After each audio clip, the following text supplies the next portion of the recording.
Good day and happiness life mga ka-Life Change. So welcome ulit sa ating FB Reels and YouTube channel, Life Change OFW Journey.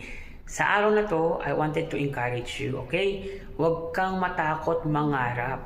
Pero pag nangarap ka, i-visualize mo yung sarili mo na nandoon ka sa pangarap mo, gumagalaw para maging makatotohanan.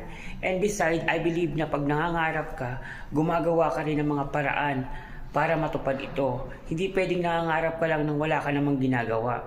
So it will be nonsense. So kailangan pag nangarap ka, you need to work hard na maabot yung pangarap mo iyon, okay? So do something, even though possible, by use of your prayer and your skill and ability, it will happen. Magtiwala ka lang sa sarili mo dahil I believe may kakayanan ka na mabago ang buhay mo.